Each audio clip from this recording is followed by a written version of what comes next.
Sorry, I wasn't quite ready to start the video, but you're here, so I better get with it. For those of you who are new, I'm Dan the Rare Coin Man, and this is another video production from rarecoins101.com. This book here that I was reading is a superbly researched work called Early U.S. Gold Coin Varieties. I checked it out from the library of the American Numismatic Association. There's no cost for association members to check out material from their vast holdings, although you do have to pay for postage both ways. But it's really a pretty darn good deal for collectors wanting to expand their knowledge of the hobby. You bet it is. There are two main topics in today's video, and I used this book quite a bit in the making of this video. The first thing we're going to cover is a coin from the Rare Coins 101 Key Date List of Recommendations. The 1795 Cap the Bust Small Eagle $5 Half Eagle. Now, that's quite a mouthful, I know, but we'll break it down. The 1795 Half Eagle looks very much like the coin shown here on the cover. Actually, what you're looking at here is a 1795 $10 Eagle. During the earliest years of the U.S. Mint, some gold and silver coinage didn't specify face value on the coin itself. You knew the face value of the coin by its size relative to other coins. The design of the 1795 Half Eagle is very similar to that of the 1795 Eagle, but of course the Eagle is a larger coin and contains exactly twice the amount of gold as the Half Eagle. It makes sense, doesn't it? The 1795 Half Eagle stands out as the first gold coin ever struck by the United States Mint. While it's not super rare today, its historical significance has made it highly sought after by collectors, and its strong value trends over time reflects that appeal. You'll see that when we study a few charts of the 1795 Half Eagle. The second point of conversation in today's video is die varieties. There are quite a few interesting die varieties of the 1795 Half Eagle, so we'll use it to introduce the concept of die varieties. We see a lot of die varieties in early U.S. coinage. This is something important for collectors to understand because it can make a huge difference in the value of a coin. So, if you're ready, let's get started. Just one more thing. They say Benjamin Franklin proposed the turkey as the national bird of the United States. Thank goodness the bald eagle was chosen for that honor instead. If Franklin had prevailed, we might be talking today about the 1795 half turkey rather than the 1795 half eagle. Just doesn't have a good ring to it. No way. Old Ben was right about a lot of stuff, but he missed the mark on this one. He sure as heck did. No way, no way.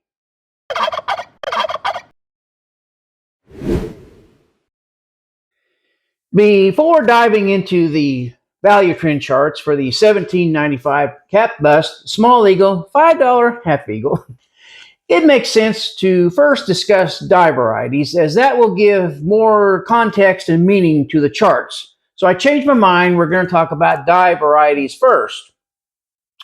In the early years of U.S. coinage production at the Mint in Philadelphia, every die used to strike coins was manufactured manually by hand.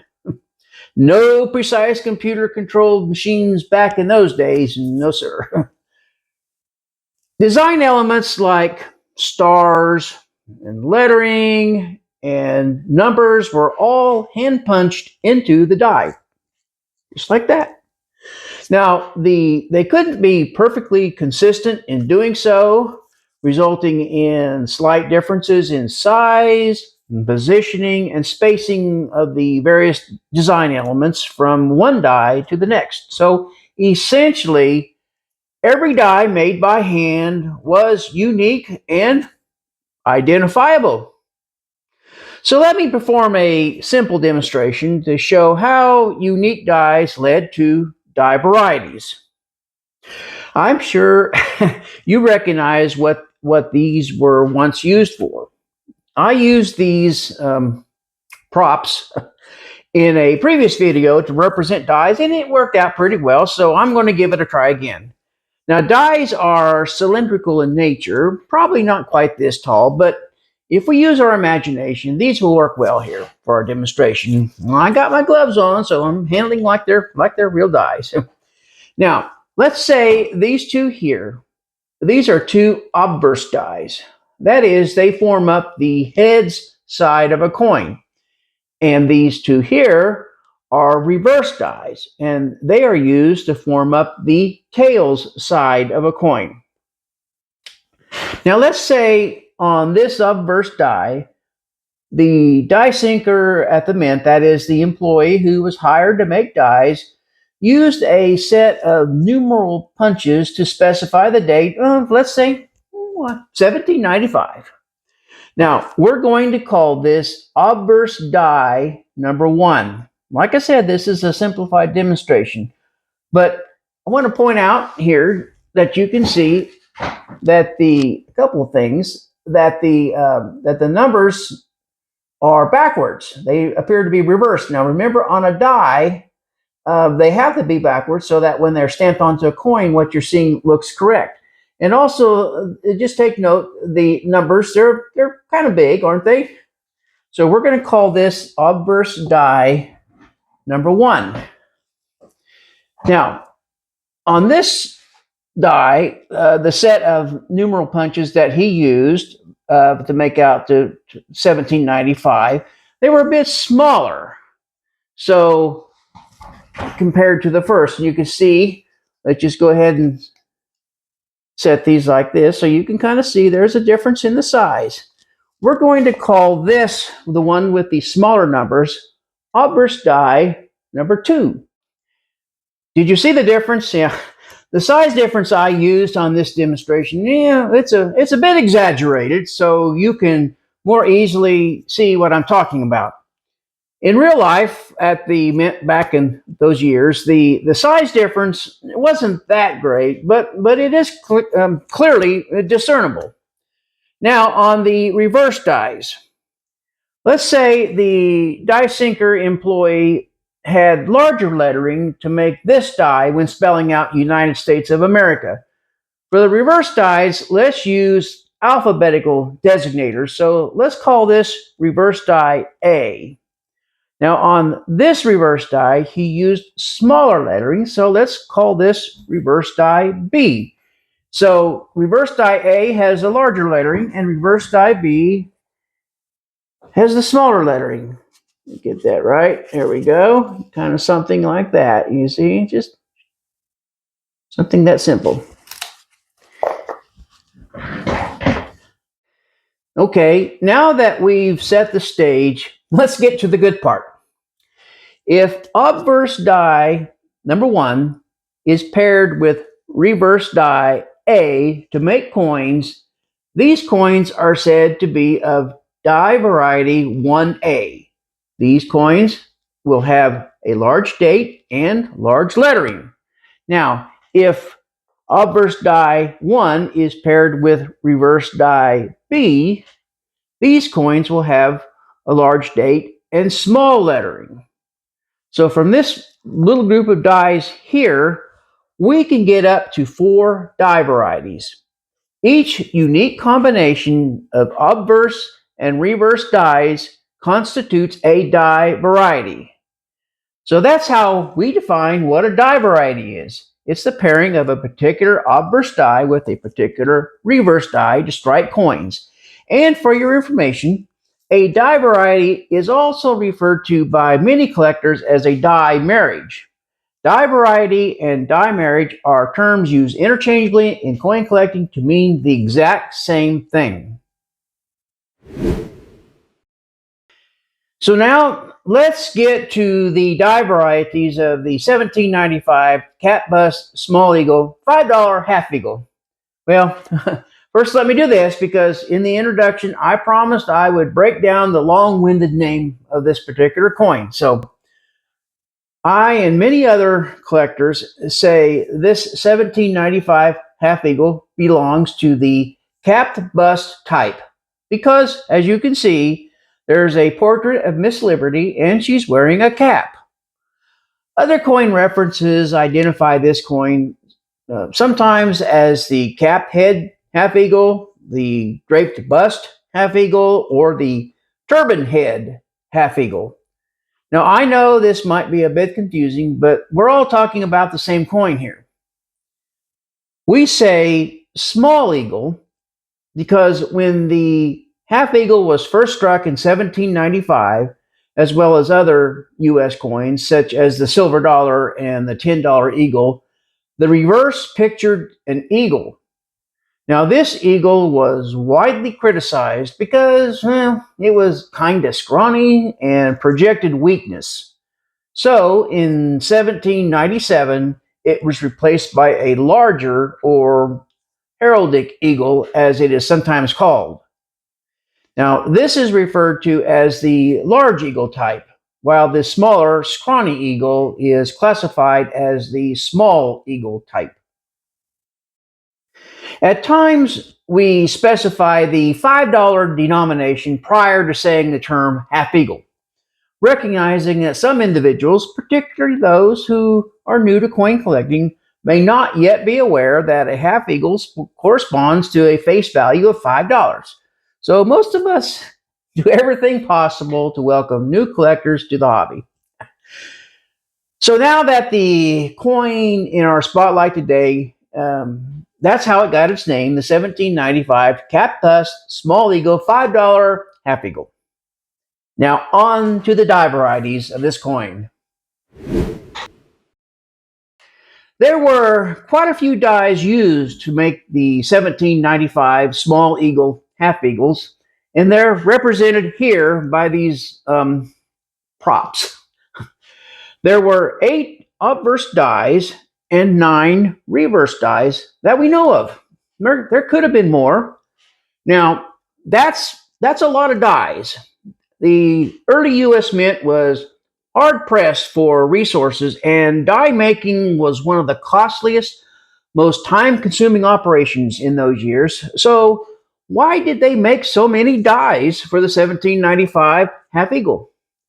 There's a couple of reasons.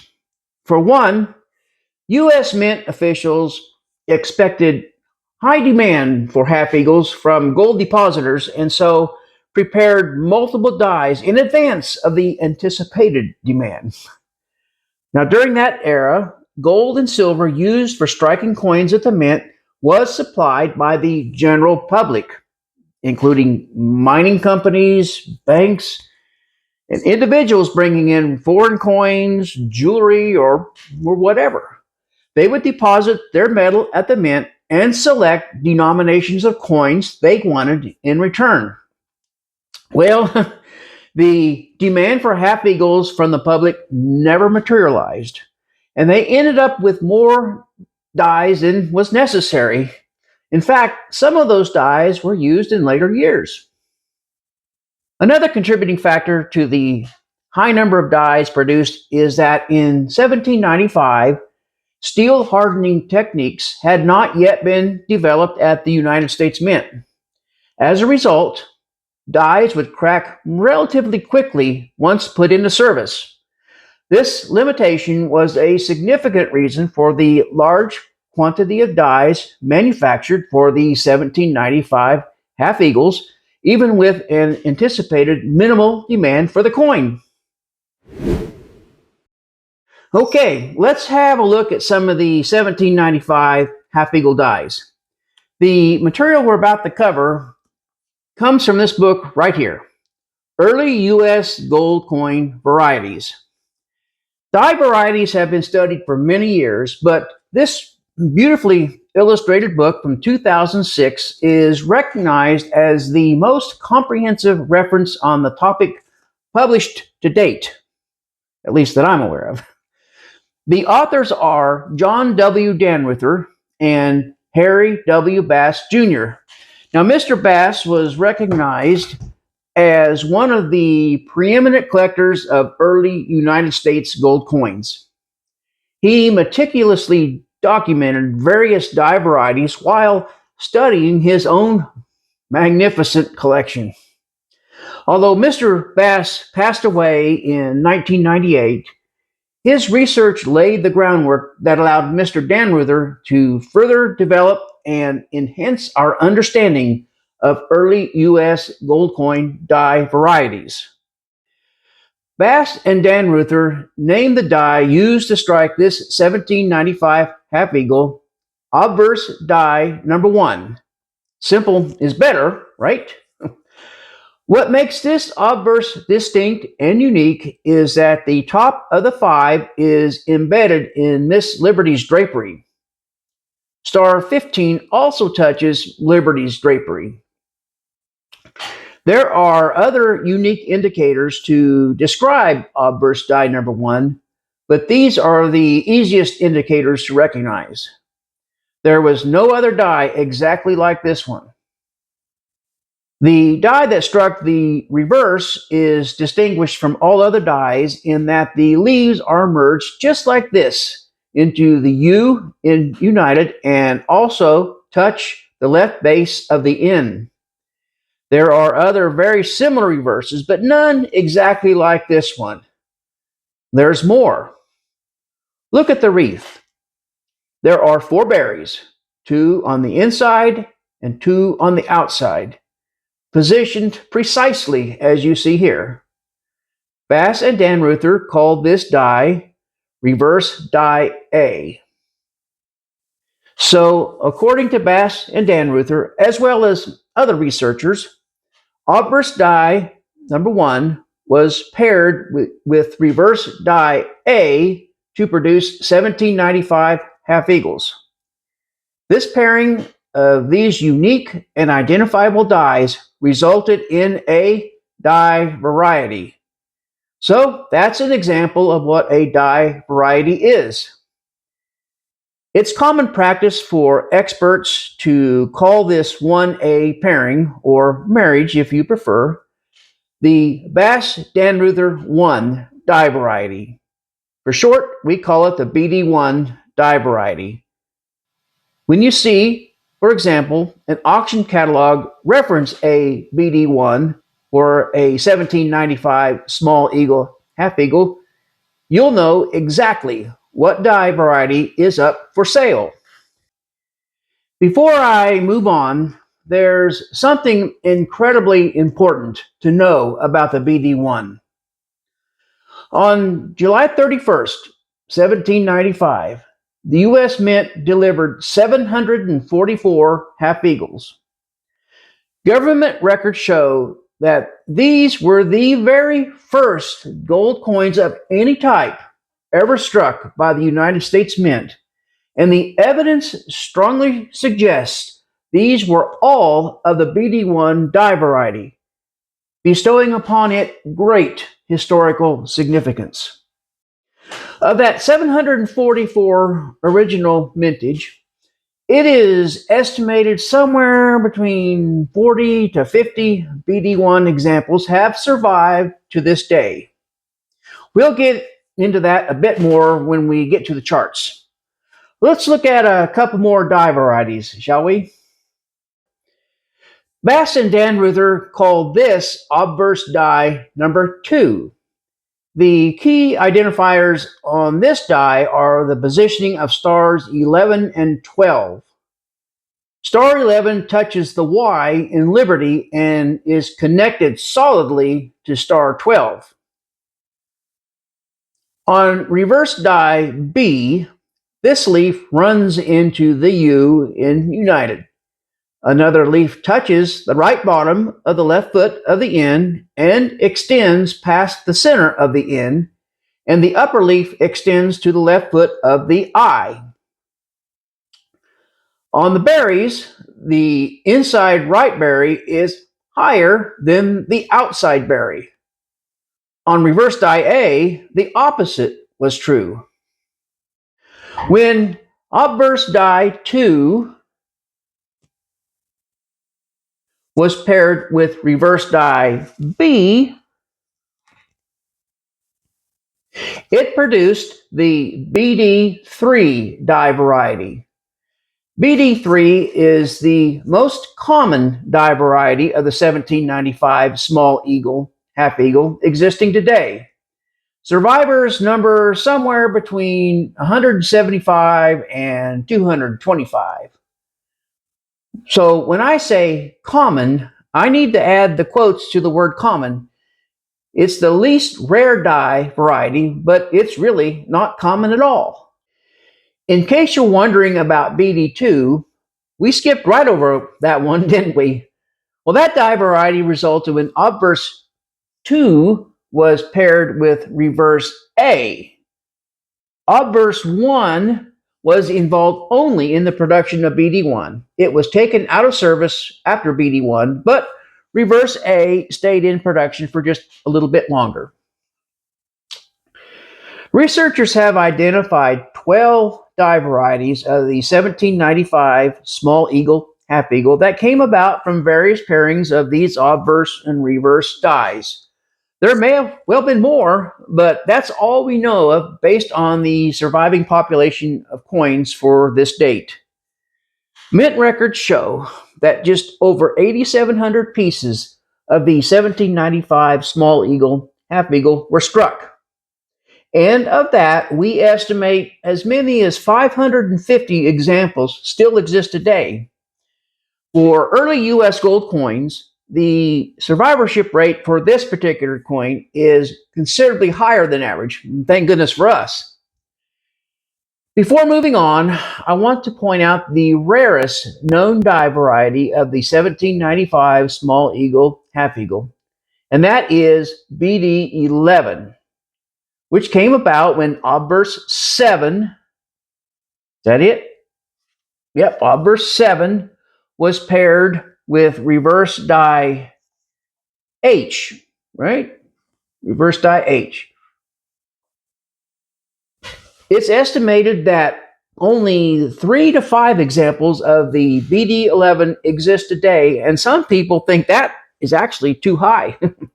Just a few days ago, on January 8th, 2026, Heritage Auctions sold one of the few known specimens of the BD11 for, well, not quite $44,000.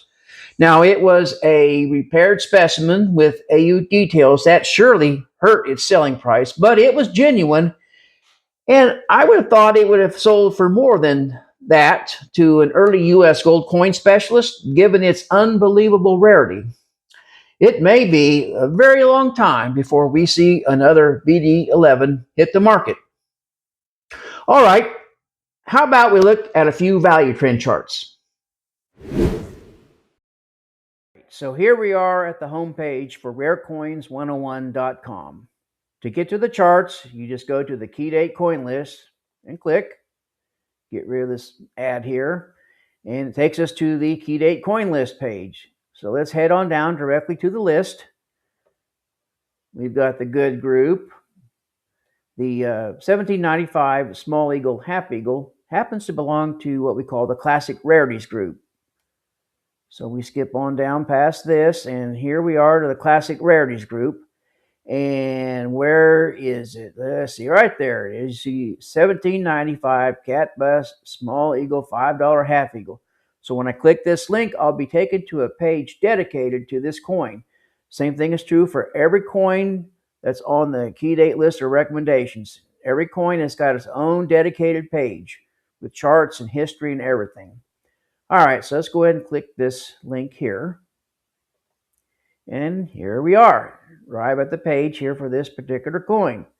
So there's a history write-up. We've already covered a lot of that. and we get down to the chart where the charts are at. There's multiple charts here embedded.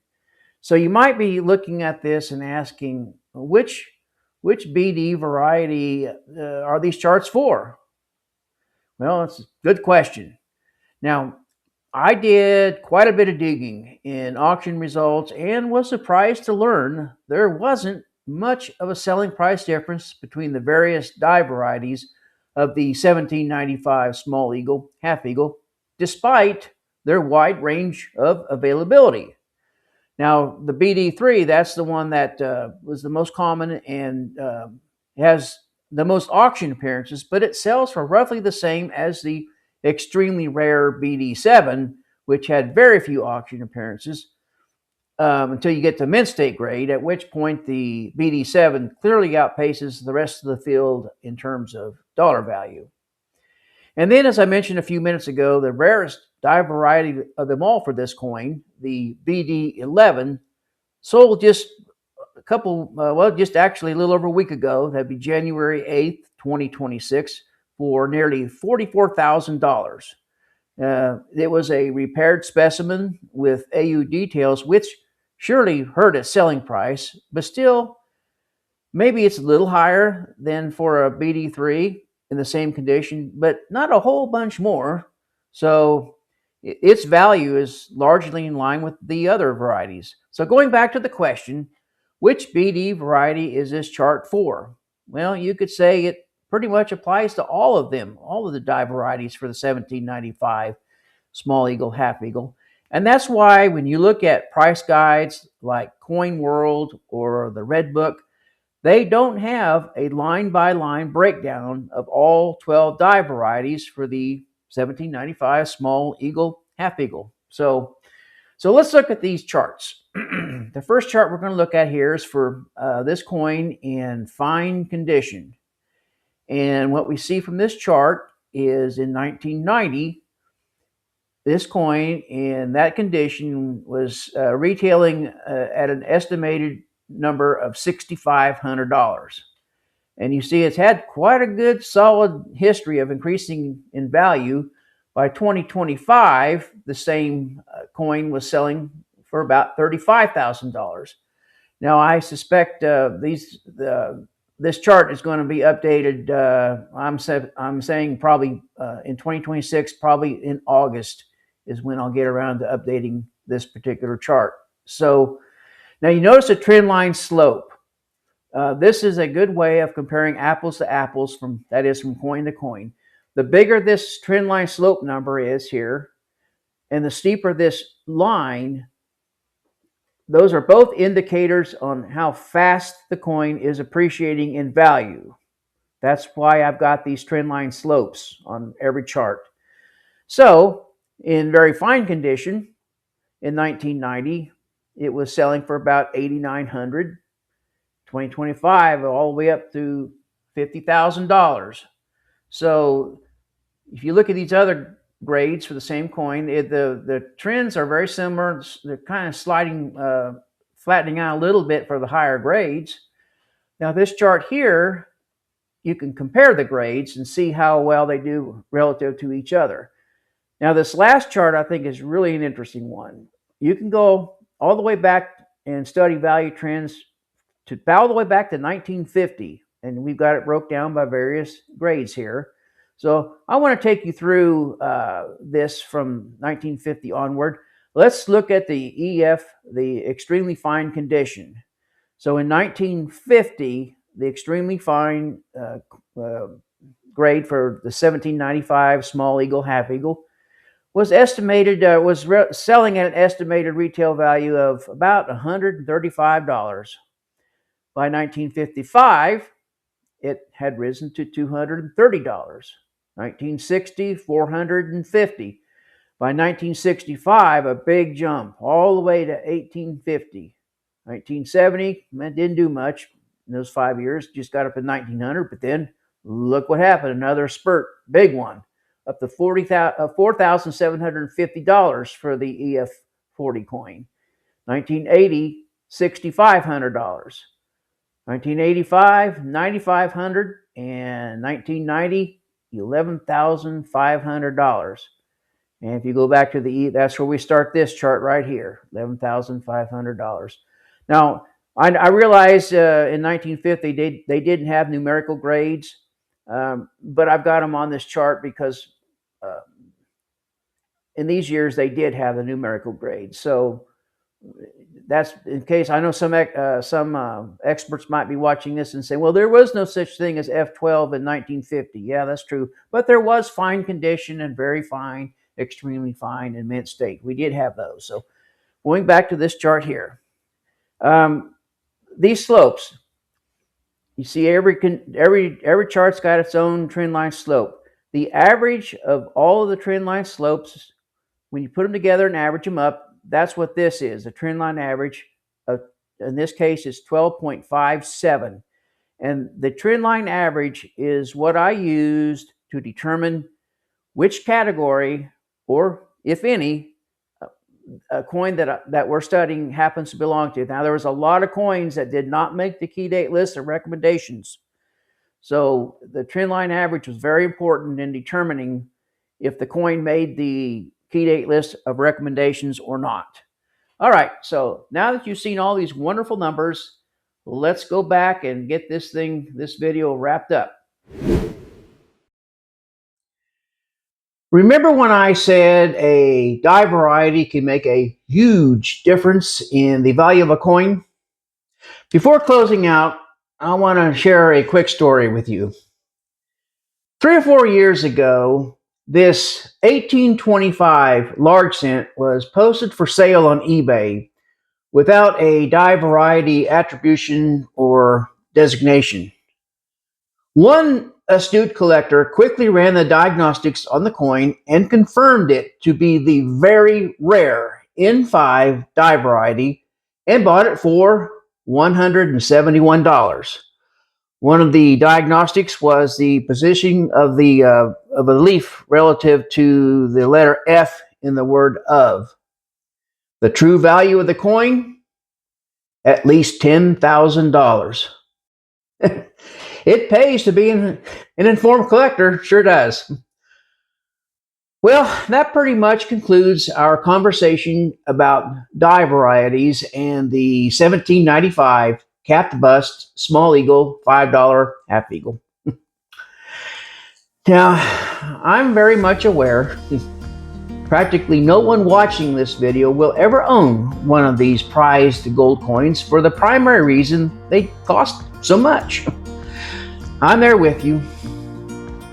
Although certain coins may be financially out of reach for most of us, there remains significant benefit in studying and learning from them. Such an approach enhances our expertise as collectors and enriches the enjoyment of numismatics. The 1795 half eagle, as we just saw, provides an excellent case study in die varieties and offers insight into the operations of the early United States Mint. The 1795 small eagle half eagle ranks among the most desired U.S. coins ever minted. Its importance as the first gold coin and as a scarce artifact from the nation's founding has been fueling consistent value increases over a very long period of time, just as the charts demonstrated. Now here's something else to think about. The S1 die variety, thanks to modern research, is widely recognized as the one and only participant in the first wave of gold coins issued by the United States. That would happen on July 31st, 1795, when 744 half eagles were delivered by the Mint. And because of its special place in history, many coin experts contend the S1 remains a very underappreciated coin and undervalued. Something to think about if you've set your sights on owning the 1795 small eagle half eagle. Okay, that's it for today. Thank you very much for joining me. I don't know when my next video is coming out, I'm in the process of upgrading my website, rarecoins101.com, so I'll be tied up for that for quite a bit, but hopefully it won't be too much longer before the next video comes out. You may have noticed I have a new logo. That's one of the upgrades I've been working on. In the meantime, if you like this video, please hit the like button. And while you're at it, please subscribe if you haven't already done so. Until next time, this is Dan the Rare Coin Man signing off. Happy collecting!